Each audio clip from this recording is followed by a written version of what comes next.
주간의 교통 이슈를 짚어봅니다. 위클리 교통 이슈 김경배 교통 전문위원과 함께합니다. 안녕하세요. 네, 안녕하십니까. 네, 오늘은 어떤 소식 전해주실 건가요? 경찰청 과속 처벌 수위가 징역으로 앞으로 높아질 예상이고요. 네. 또 서울택시 요금 인상을 시작으로 요금 인상이 전국화가 이제 예견되고 있습니다. 하지만 산하급 폐지 농성은 1년 이상이 지속이 되고 있고요. 또 월급제 전환이 된다고 해도 의식이 개혁되지 않으면 서비스 향상은 기대하기 어렵다는 일부 종사자들의 예견 모습을 좀 준비해봤습니다. 네, 이 도심 통과 속도를 낮추는 상황인데도 불구하고 도로에서 레이스를 즐기는, 다시 말해서 난폭 운전이 끊이지를 않고 있죠. 네, 맞습니다. 네, 여기에 경찰청이 지금 강경 대책을 예고했다고요? 네. 과속은 사고 발생 위험 수위와 직결이 되지만 무인 단속에서는 과태료 처벌에 지나지 않고요. 네. 또 현장 단속 역시 범칙금에 그치는 현실을 직시한 경찰청장의 그 발언이었는데요. 과속 처벌에 대한 강화는 청와대 SNS 프로그램에서 억울한 사연을 밝힌 청원에 대한 그런 답변입니다. 네. 지난해 9월 서울 서초구 내곡터널 부근에서 과속차에 받쳐 3, 4m 아래 배수로로 추락한 그 사고인데요. 아버지가 46일 만에 숨지자 청원을 냈고요. 지난해 11월 39만 7천여 명의 동의를 받아냈습니다. 경찰은 12월 가해자를 구속 송치를 했습니다. 네, 이게 음주가 아닌 단순 과속 사고로 확인이 됐지만 한 가족을 불행으로 몰고 가면서 국민들의 관심도 커졌고요. 네. 이 과속 처벌도 강화가 된 거네요. 네. 이 자리에서 강력 단속이 선포가 됐습니다. 네. 시속 220km를 넘는 주행 금지와 또 형사처벌을 위한 도로교통법 개정안 발의 보완 요청을 했다고 이렇게 밝혔는데요. 네.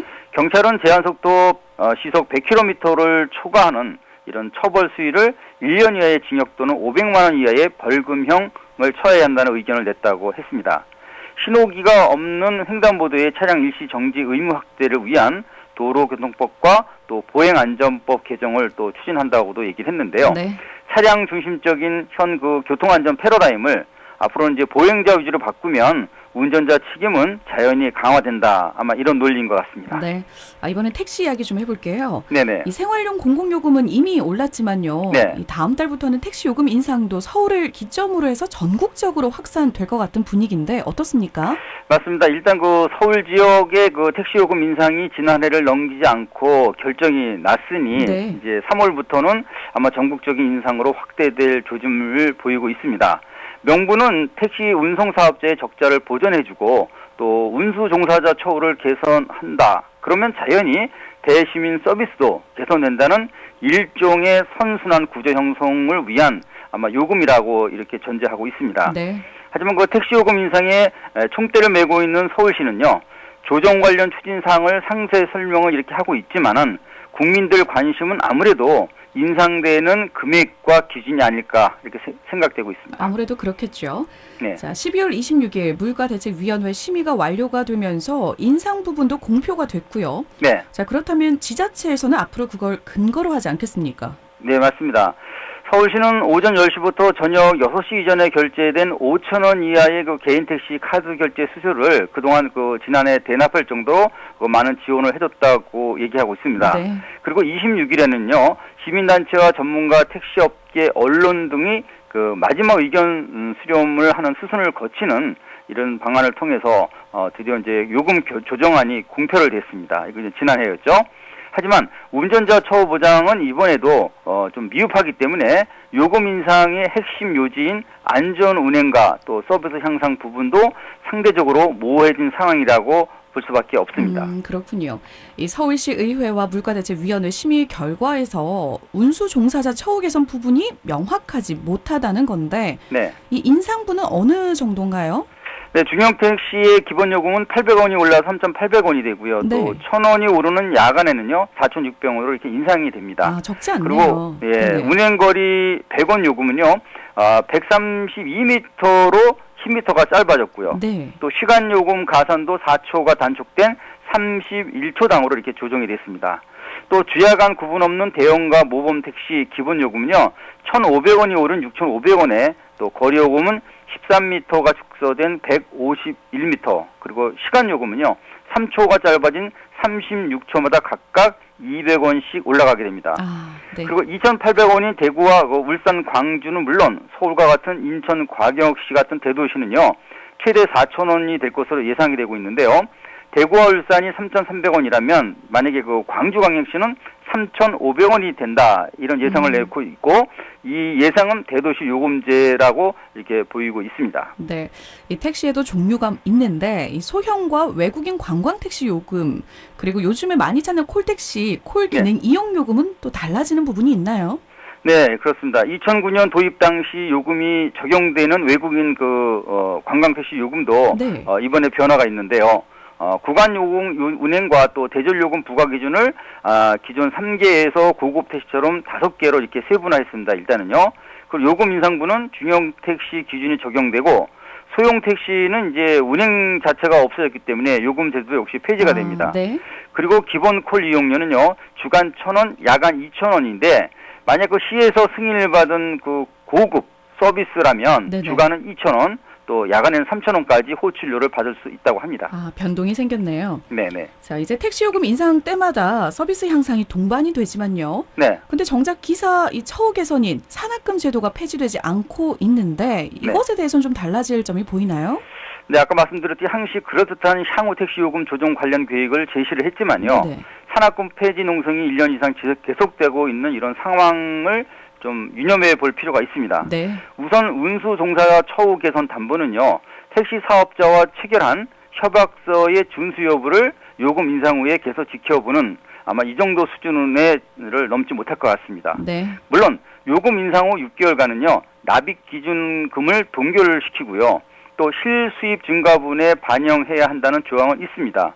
인상된 납입 기준금 의미는요, 간접비를 제외한 전액을 운전자에게 배분하는 내용이지만요, 안전과 서비스를 이행하고 보장해야 하는 이 종사자 입장에서는 아직 모호하다는 게 큰 관건인 것 같습니다. 네, 이 요금에서 전제된 서비스 향상에 있어서는 승차 거부 척결을 중시하고 있는데 이게 지금 단금과 채찍이라는 용어보다는 양날의 칼이라는 표현이 더 적합해 보입니다. 네, 맞습니다. 요금 인상과 불가분의 관계죠. 단속은 과태료 20만 원 경고 조치고 2차는 40만 원에 택시 운전 자격정지 30일, 그리고 3차는 과태료 60만 원에 택시 운전 자격 취소 처분이 앞으로 이제 원 스트라이크 아웃제로 해서 간다고 이렇게 발표를 했죠. 이례적발로 10일 영업정지가 따른 이 처벌 뒤에는요, 아마 카풀이라는 방대한 조직을 믿는 구석도 있을 것 같다는 생각이 한편 듭니다.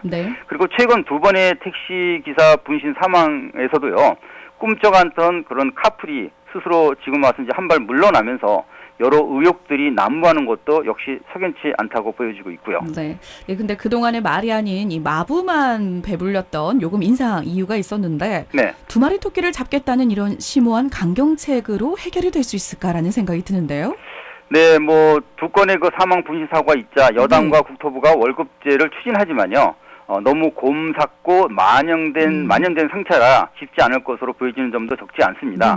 지난해 이제 국토교통연구원이 817명의 개인과 법인 택시 기사를 상대로 설문조사를 결과한 거를 너무 잘 알고 있는 것이 역시 또 국토부겠고요.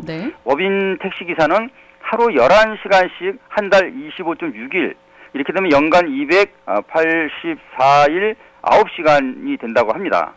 근데 운전을 해도 이제 산악금을 내게 되면 지금까지는 월 수익금은 150만 원뿐이다. 이런 얘기거든요.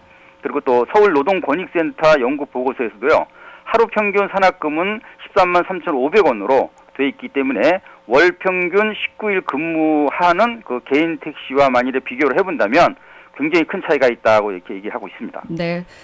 이 당정 모두 산악금 폐지를 협의를 했고요. 근데 월급제 시행을 위한 제도를 마련을 하고 있는데 월급제 이후에 달라질 이 서비스 기대감 일치될 수 있다고 보십니까? 글쎄요.